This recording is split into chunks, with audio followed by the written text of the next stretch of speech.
do if your insurance didn't show up when you needed it most? That happens more than you think. Every year, millions of claims are denied because of hidden exclusions buried in the fine print. And most people only find out after disaster strikes. That's where My Policy Advocate comes in. They review your policies, uncover gaps, and explain them in plain language. No jargon, no sales pitch, just clarity. Visit mypolicyadvocate.com today and get peace of mind.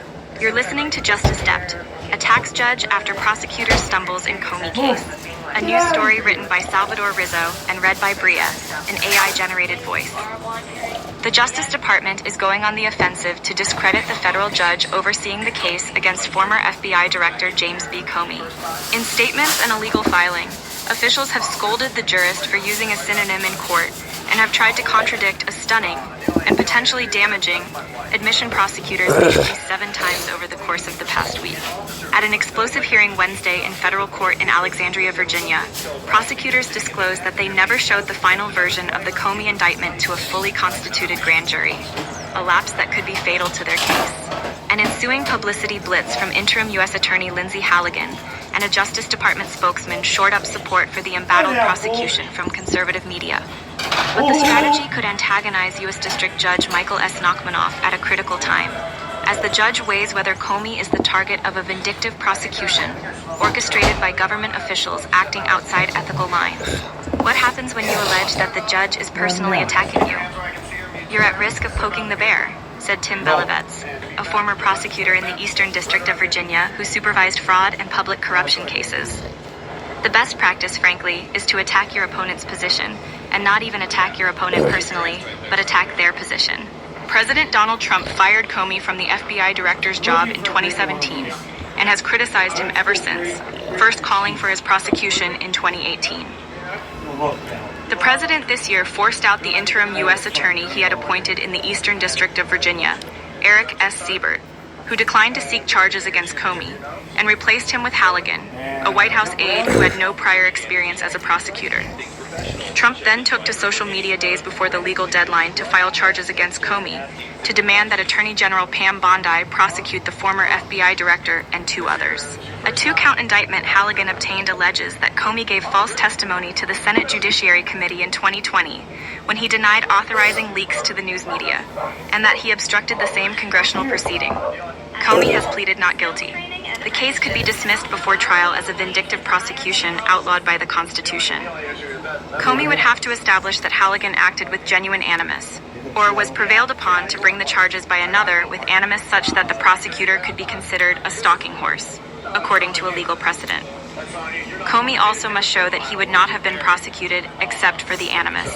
In court Wednesday, Nachmanoff asked an attorney for Comey about that language, which had been quoted repeatedly in legal briefs prior to the hearing. So your view is that Ms. Halligan is a stalking horse or a puppet, for want of a better word, doing the president's bidding? The judge asked Michael R. Dreeben, an attorney for Comey. Well, I don't want to use language about Ms. Halligan that suggests anything other than she did what she was told to do, Dreeben responded, before adding, she didn't have prosecutorial experience, but she took on the job to come to the U.S. Attorney's Office and carry out the president's directive. In a statement to the New York Post after the hearing, Halligan complained that Nachmanoff had attacked her. A Justice Department spokesman later posted her statement on X. Personal attacks, like Judge Nachmanoff referring to me as a puppet, don't change the facts or the law, Halligan said. She then scolded the judge. The judicial canons require judges to be patient, dignified, respectful, and courteous to litigants, jurors, witnesses, lawyers, and others with whom the judge deals in an official capacity, and to act at all times in a manner that promotes public confidence in the integrity and impartiality of the judiciary. Justice Department spokesman Chad Gilmartin posted on X that Nachmanoff had launched an outrageous and unprofessional personal attack yesterday in open court against U.S. Attorney Lindsay Halligan. Judges often use synonyms. When asked why Nachmanoff's question was a personal attack instead of a legally relevant query, Gilmartin said, "There is no case law for the pejorative word puppet," which is the precise language this federal judge used in open court. Another issue that could doom the case before trial centers on the unorthodox way Halligan's office finalized the Comey indictment. The grand jury rejected an initial version of the charging document that contained 3 counts. There is general agreement that the panel rejected the first of those counts, a point that the foreperson affirmed in open court September 25th. Halligan's office prepared a second version of the indictment, removing the first count and keeping the 2 counts the grand jurors had voted to approve. Halligan then presented that second version of the indictment to the court. But what happened between the initial grand jury vote and the presentation of the eventual 2-count indictment has been the subject of varying statements by government lawyers. Over the course of 1 week, Halligan and her assistant prosecutors indicated at least 7 times in court arguments or filings that the full grand jury was never presented the final version of the indictment. But after Nachmanoff drilled down on that issue at Wednesday's hearing, prosecutors submitted a court filing that gave a contradictory account of events. At Wednesday's hearing, the judge asked Assistant U.S. Attorney N. Tyler Lemons, that new indictment was never presented to the entire grand jury in the grand jury room.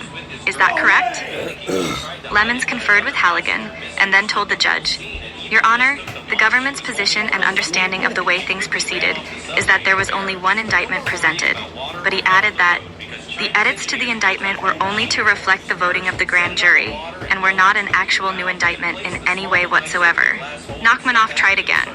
Let me be clear that the second indictment, the operative indictment in this case that Mr. Comey faces, is a document that was never shown to the entire grand jury or presented in the grand jury room. Is that correct? Standing here in front of you, Your Honor, yes, that is my understanding, Lemons responded. In a sworn statement filed in court, Halligan had given an account that largely tracked with what Lemons told the judge. She said she presented the case to the grand jury once and then left the room. About 2 hours later, she said, she was informed that the panel rejected the first count and approved the 2 others. I then proceeded to the courtroom for the return of the indictment in front of the magistrate judge, Halligan said. During the intermediary time, between concluding my presentation and being notified of the grand jury's return, I had no interaction whatsoever with any members of the grand jury. A deputy chief in Halligan's office instructed the grand jury coordinator to amend the indictment by removing the text of former count 1 and moving the remaining counts, 2 and 3, to reflect as counts 1 and 2, the prosecution said in a filing Wednesday. The grand jury coordinator then returned to the grand jury room and presented the corrected indictment to the grand jury foreperson and the deputy foreperson, that filing states. The next day, however, Assistant U.S. Attorney Gabriel J. Diaz gave a new account of events. It relied on a brief response the grand jury foreperson had made to the magistrate judge when she received the indictment. So you voted on the one that has the 2 counts? The judge asked. Yes, the foreperson said. This sworn testimony alone establishes that the grand jury voted on the 2-count indictment, Diaz argued in the filing. Asked to clarify whether the full grand jury saw the final version of the indictment, the Justice Department referred to the foreperson's response to the magistrate judge and Diaz's filing. Comey's attorneys argued that the case should be dismissed because the grand jury never approved the operative indictment, citing the 5th Amendment and a court rule that says, a grand jury may indict only if at least 12 jurors concur. But here, at least 12 jurors did not concur in the operative 2-count indictment, and the grand jury rejected the only indictment that the government presented to it, the defense argued in a court filing Friday. Deal Days is on at Volkswagen Southtown. This month, you get 0 down and 0 first month's payment. But that's not all. We have rates as low as 0% on select models. That's 0 down, 0 first payment and 0% interest. 3 zeros. It's so much nothing, it's really something. We'll even make your next payment for you, so you'll pay nothing until next year. Volkswagen Southtown has the biggest selection and the best prices around. Start shopping at VWSouthtown.com. Finance through Volkswagen Services. Some restrictions apply. Call 801-666-4977.